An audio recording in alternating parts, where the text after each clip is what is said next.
WandaVision, the series on Disney Plus. It's getting better and better. It started out a little weak, but I was thinking to myself, you know what, this is just a setup. It's snowing. Go figure. This is just a setup. Something big is coming. It's Marvel. Of course something big's coming. This episode 4, was mostly about, well, it started out with the blip. And it showed how people were coming back after Thanos snapped his finger and disappeared everybody. And then Iron Man snapped his finger and reappeared everybody. Anyway, this episode was mostly about Monica, Sword, Darcy from Thor, she's back, and Agent Wu, the FBI agent, who is subtly hilarious in this. Sword is the Sentient Weapon Observation Response Division, meaning that they mostly deal with smart tech, mostly. In the comic books, they dealt with stuff coming from space and whatever, Space Force. But he mentions, one of the guys mentions, Tyler Haywood, who seems to be in charge, mentions putting Monica back up there. So I'm guessing space, or maybe they're talking about the satellite. I don't know. They didn't elaborate. Something to think about and come up again probably in the next episode, which I am eagerly waiting for. They showed a picture of her mom who passed. And they showed that she took the name Photon, which is one of Monica Rambeau's aliases. She's a Captain Marvel and a Photon and a few other different names. She has superpowers. She can control, absorb, become, and discharge just about any form of energy at almost any level. So she's super powerful, super crazy powerful. She can fly at the speed of light.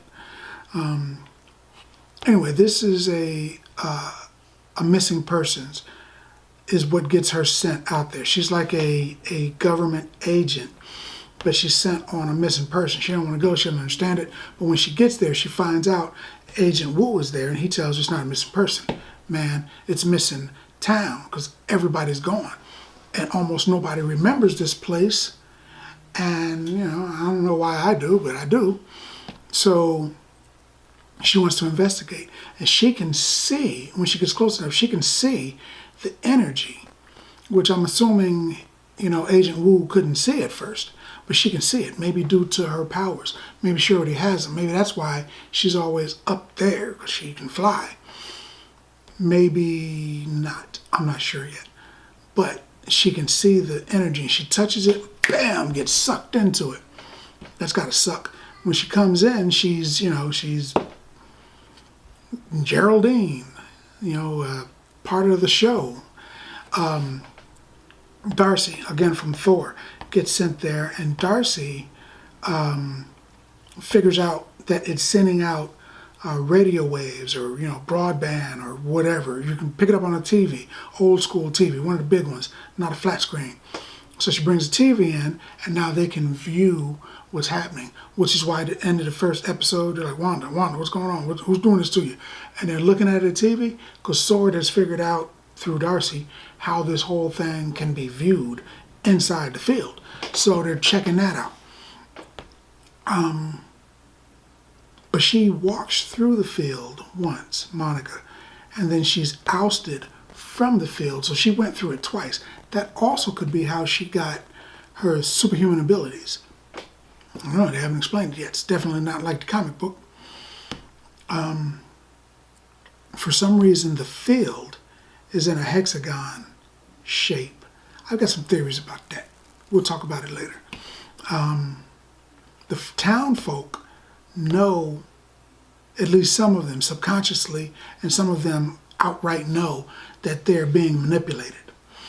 And the one guy, Herb, is telling the Vision in one part, she doesn't belong here. She's here, Monica, she's here because we're all, and then the other girl, Agnes, hushes him up. But was he going to say, we're all captives. We're all being forced. We're all dead. Maybe that's why nobody recognizes that town. They speak to a police officer who's from a nearby town, and he doesn't know the West Field place, but he's from the East. So it's a similar name, so I'm thinking they got to be near one another probably. So and nobody knows the town. Maybe it's because everybody there is dead. Maybe this is a graveyard, man, and that would make, more of a Mephisto kind of a thing. Mephisto is the devil of Marvel, who a lot of people, myself included, think he is heavily influencing what happens here. Wanda's children being born kind of happens twice in Marvel. Originally it happened with a guy who was called Master Pandemonium.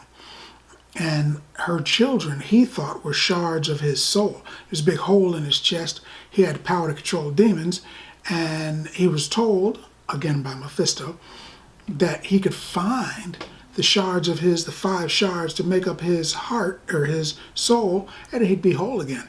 So he's looking for him, and he believes that Wanda's children are part of that. But that's not accurate. He's forced to fight the Avengers, the West Coast Avengers, a few times, and it's not even for the reasons he thinks it is. But eventually, he turns his left and his right arm into her children, and he can use their superpowers, because they're his arms. Now, he lost his arms in an accident, a la Doctor Strange style, and he has her children as his arms. That's how it originally happened. Agatha Harkness shows up. She comes back. She's dead. She comes back from the dead, and she's like, hocus pocus, man. And she fixes everything. And so Wanda doesn't go bat crap crazy. She takes away her memory of the children. So she doesn't remember the children. But later, a few episodes later, a while later, a couple years later, somebody says something and Wanda kind of remembers the kids. And then all of a sudden, they're back as teens. And I always thought it was kind of like as if they had existed that whole time. And then when she remembered them, they just poof, reappeared again. And they're like, hey, man, where's your kids, man? So it wasn't like she had children again. They were just there. But the main point is her children are in both iterations, in both incarnations, in both versions. They are tied up to demons, monsters, and the devil. So I'm thinking, whether it's Master Pandemonium and they're his arms and they all are coming from the devil, Mephisto, or Mephisto created himself, he's the devil. Either way, it's going to be the devil, man. It's got to be the devil either way. I get an idea that there's more happening besides just Mephisto. He's got to be in the background somewhere. But I feel like with the commercials, Stryker, actually, which is a reference to Wolverine mutants, and Hydra soap. I'm thinking there's a lot more going on here. Now, it could all just be her. She could just be, parts of her memory bringing stuff back, because before Marvel had the ability to use mutants, they were going to call them miracles. And Stryker actually was the one that created them, the miracles. Stryker is a reference to a guy that deals with Wolverine. Hydra was the unit that Stryker, I want to get the names right, Stryker worked for. So I'm thinking, okay, it's all tied in together, the mutants, the devil, and I'm thinking they're even going to sprinkle a little bit of the High Evolutionary in there, because he had a big part of her life.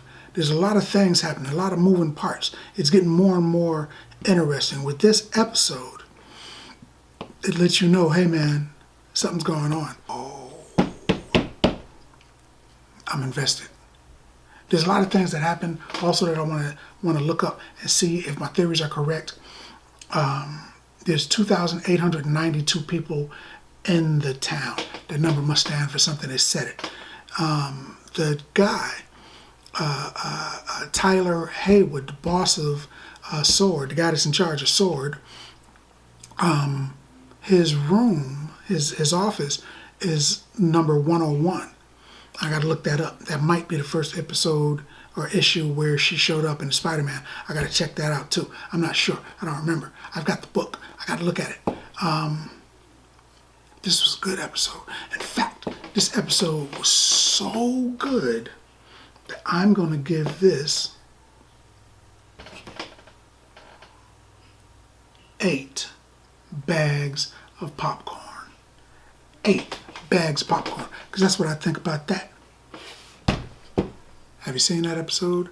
I hope you have, because we talked about it a lot here. I'm pretty sure I put spoilers at the beginning of this, so if you sat through it, you're spoiled.